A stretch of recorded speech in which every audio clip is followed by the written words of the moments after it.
Alors pour moi, ben, la question qu'on me posait, c'est quoi le lien entre la loi de l'attraction et la semence de conscience?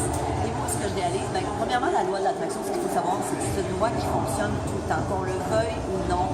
Elle intervient dans notre vie. Et malheureusement, quand on ne sait pas trop comment l'utiliser, ben, on attire à soi souvent des choses qu'on se dit, ben, pourquoi j'ai attiré ça dans ma vie, on juge ça désavantageux. Et évidemment, la loi de l'attraction, pour moi, le lien avec la conscience, c'est qu'on sait qu'on est des êtres de vibration, on est des êtres... et le principe de la loi de l'attraction, c'est plus tu vibres à un haut niveau, plus tu vas attirer de belles choses dans ta vie. Ça veut dire quoi, vibrer à un haut niveau? C'est d'être, je l'explique simplement, d'être le plus souvent possible dans des émotions agréables, donc dans un registre d'émotions agréables, et d'être le moins souvent possible dans des émotions désagréables. Ceci dit, on est des êtres humains. Alors, on a tous déjà vécu de l'anxiété, du stress, de la colère, de la culpabilité. Je suis certaine que si je vous avais devant moi, vous diriez, ben oui, j'ai déjà ressenti ça. Ce qu'il faut savoir, c'est que c'est correct, c'est normal. Et des fois, ces émotions-là même nous aident à justement se sortir de certaines situations. Ceci dit, avec la loi de l'attraction, ce qu'on sait, c'est qu'on doit être capable d'apprendre à dire, OK, en ce moment, je suis dans une émotion, par exemple, d'anxiété, de colère. Sur quoi est-ce que ça me renseigne dans ma vie et de quelle façon est-ce que je peux élever mes vibrations pour me retrouver dans des meilleures émotions? Et pour moi, le lien avec sommer la conscience, c'est que moi, en tant que maman d'un petit garçon de 7 ans et demi maintenant, c'est des choses que je lui parle depuis qu'il est tout jeune. Je me dis, je sais que moi, j'ai la croyance que mon fils est une vieille âme, alors c'est une question de croyance, on peut y croire ou non, mais moi, c'est ma croyance.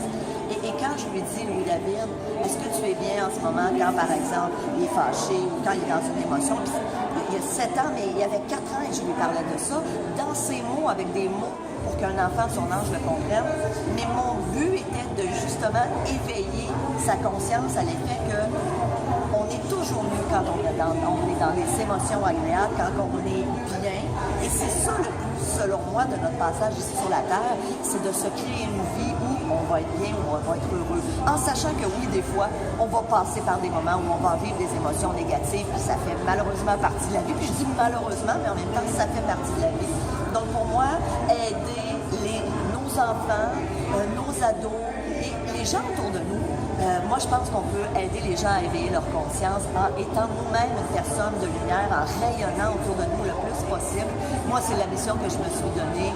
Je me suis donné la mission d'inspirer 10 millions de personnes au cours de la prochaine décennie à avoir une vie à la hauteur de leurs rêves, à la hauteur de leurs attentes. Et je me dis toujours, Stéphanie, tu dois être cohérente entre ce que tu dis et ce que tu fais.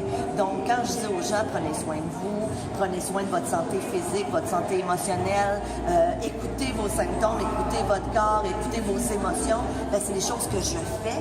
Et ça fait que le plus souvent possible dans ma vie, j'essaye de rayonner, de contaminer les gens positivement. Et pour moi, c'est ça un éveilleur de conscience, c'est de dire de quelle façon est-ce que je peux contaminer les gens autour de moi positivement. C'est vraiment ma mission. Souvent, on me dit, Stéphanie, pourquoi tu fais ce que tu fais? Ma mission numéro 1, c'est d'inspirer mon fils. Parce que c'est ma plus belle, c'est mon plus beau cadeau dans la vie. Ensuite, c'est d'inspirer aussi mon partenaire, mon conjoint, ma famille, mes amis et aussi la communauté, les gens qui me suivent. Et je pense que c'est notre devoir à chaque être humain de dire de quelle façon je peux rayonner. Et évidemment, oui, il y a un lien avec la loi de l'attraction parce que quand on rayonne, on attire aussi dans notre vie plein de belles choses. On peut s'attirer une meilleure santé, on peut s'attirer des belles relations, on peut s'attirer l'emploi qu'on souhaite, on peut s'attirer plus d'abondance à tous les niveaux, plus d'amour, on peut demander d'avoir une plus grande conscience, justement. Alors, c'est tout ça que la loi de l'attraction peut nous attirer. Alors, je me présente, je suis Stéphanie Milot, donc effectivement, je ne l'avais pas dit, Stéphanie Milot, et je l'ai dit tout à l'heure, ma mission, c'est d'inspirer 10 millions de personnes au cours de la prochaine décennie. Alors, je suis la fondatrice de Master Télé. Alors, à très bientôt, puis je vous souhaite d'éveiller votre conscience.